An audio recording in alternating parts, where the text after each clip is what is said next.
Since I've actually done any work on the RV, and it's been, wow, close to a year since I've posted anything on YouTube about it. We're actually in July of 2026 now. This is the 5th of, yeah, the 5th of July, because fireworks going off yesterday. Anyways, we had some family emergencies to take care of, shall we say, and so they're somewhat under control. And so I've done a little bit of work on the RV, not a whole lot. So it's still a mess, but I'll give you a short tour of kind of what I've been doing. Back here is the wall that's completely rotted out on the inside. This is what's left of the Luan that was glued to the outer skin, the fiberglass shell of the RV. I've actually taken this slide, which is the big slide. As you can see, it's a good size slide. I've actually taken it out. It's very, very close to the RV.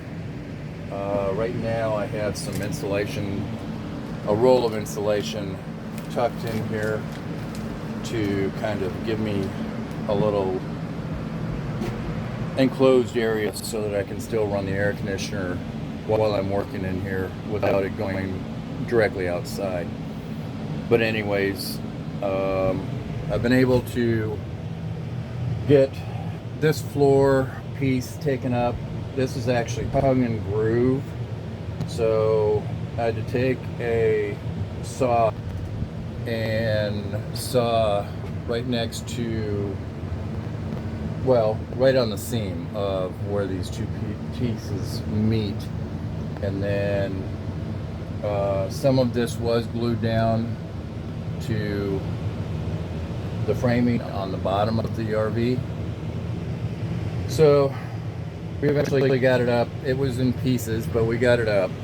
And so I don't know how well you can see back here, but that back corner kind of sticks out from the frame. There's a couple of arms that actually go out. So that was all rotted out.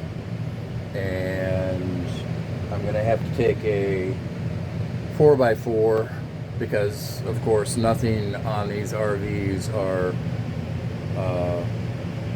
normal sizes like 4x4, which is technically a 3.5 by 3.5. Nah, they don't make that easy on these RVs to replace any of the wood. These down here on the floor are actually not 2x4s. They are 2x3, I believe. But anyways, I've got to replace that piece. I've got to cut down a 4x4 to fit that small area. And then over on the opposite side, I haven't touched any of this yet, but I'm pretty sure that area right in here is going to have to be replaced. And it's on the outer side of the floor joist right there, just like this piece was on the outer side of that floor joist there. So this has a cutoff right where the slide is, so this is a short piece. But that one over there, I can probably just cut out whatever's bad and then sister it up to the part that goes forward. Once I get those two put back in and repaired, I can actually start putting the floorboard back down. I want to say this is 5/8, if I'm not mistaken. And then I can actually start getting this wall rebuilt. As you can see up here at the top, this is the header beam that goes all the way across the top of the slide and all the way to the front of the trailer, if I'm not mistaken, because there's another slide in the bedroom which is in the front of the trailer. So I think they ran this LVL beam all the way up to the front. The front is okay. Fortunately, the front is okay. But right back here, this is completely rotted out, and as you can see, there's nothing left on support of this wall right here. So that beam right there is sitting on top of the slide. I can't move this slide in and out unless I take a jack and a 4x4 and raise the roof, literally raise the roof up, because that'll raise that beam up off of this slide. Then I can move the slide in and out. But anywho, that's my next project, is to pretty much get that done. Then I gotta start over here, and I gotta take, you know, some of the insulation out of the wall over here. But I'm gonna have to see what kind of damage is done over there. And then I know there's gonna be some damage up there. Get you a little closer. Up here in this corner. So another issue is, as you can see, some of these trusses are rotted out, and I was thinking I'm just going to replace them with the exact same way that they're built. But since we're going to this extent, I second guessed myself, and I was watching some videos on how Jayco actually makes the modern RV, the fifth wheels, the travel trailers, what have you, and they don't use this style anymore. And let me give you an example. If you look real closely up here, this is a 2x4, but you see, this is the duct for the AC. You see how much of this support, the truss that they cut out to put this ductwork in? That doesn't give a lot of support for the roof. So, not to mention there's only one duct. That doesn't cool this place off very well. It's a 15,000 BTU AC unit, which puts out an incredibly amount of air. So what I'm going to do is, I'm one by one, when we do the roof, I'm taking these trusses out and I'm going to rebuild these, and it's going to be, I guess they call it a web design. In other words, I'll still have the part going across. This is where I call it the lower beam. So the ceiling will actually connect and secure to this part, but then there's going to be another piece up above it, but a gap in between, and there'll be vertical supports between the two. So that way this area will be open. I can still run the wires through, but the idea is I'm going to replace all of this ductwork, and I'm going from a single duct system. This is not quite center, it's off to the passenger side just a little bit, but I'm going to change it from a single duct system in the rear to a dual duct system. So I'll have another duct probably right in here, as well as maybe a little further over here. And that way the air conditioner isn't going to be so stressed, because it only has, right here, it's got, I think, 5 vents where the air comes back into the coach.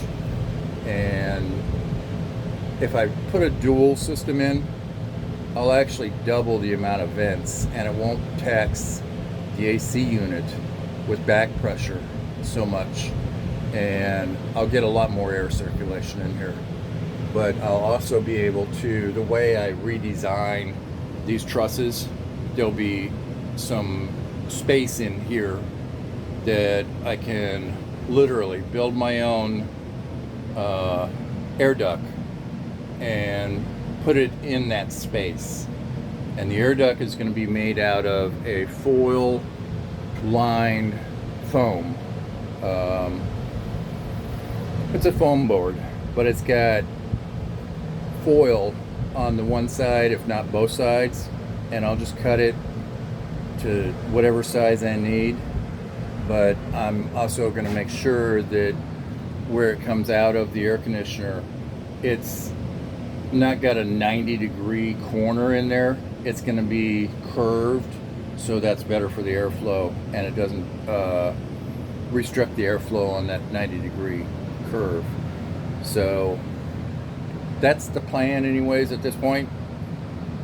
I've got a lot of work to do. This thing is not going to be ready at least for 6 to 8 months, if not a year. I haven't even taken you on the outside. The awning, which is, I want to say it was a 20-foot awning, got caught by the wind and literally flipped up on the roof and ripped it off of the side of the RV. The whole thing, not just the awning fabric, but the whole mechanism went flying up to the roof. So I had to take it off the side. That kind of left us without shade on that side of the RV where the door is. But that's all right. I'm not really working over there, except I've got a plug over there for my saws and things like that when I'm working outside. But anyways, I do have a new beam to go up here. I searched and searched for an LVL beam this size for the width and the thickness and the length. It's 16 foot, 1.5 inches thick. I want to say it's either 7 inches or 8 inches wide here. And I found a place in, I think it was New Jersey, that actually manufactured LVL beams, and she couldn't, because I only needed one, they couldn't get it to me. So I found another place in Florida. Now keep in mind, we're in Georgia, but I found a place in Florida, and unfortunately they were out of stock. And the guy wanted to know how many I needed, and I said one. He said, all right, let me get back to you. Never heard back from him. So I found another place, and I couldn't get anybody to return my calls. So I did some more searching, and ironically, it turned out that Lowe's up the street had one. Now, keep in mind that the place in Florida, the LVL beam alone, for what I needed, the beam alone was about $350. I can deal with that. But the freight on it to get it to us was almost $400. So we're talking like $700, $750, $800 with tax to get it to us. But I didn't hear back, fortunately. So I went up to Lowe's, which is like less than 2 miles from my house, and they had one in stock. Now it was a little bit thicker. It was 1 3/4 inch thick. $99. $99. I ordered a planer from Lowe's, got the beam, and I planed it down myself to 1.5 inch thickness, which is what this is. And it was, I want to say it was 12 inches wide. Perfect, because I can use what I cut off as a support, the vertical support beams for that back corner, which holds that beam up. Problem solved. I think I paid $200 for the planer, $100 for the beam itself. I was still under what they wanted in Florida.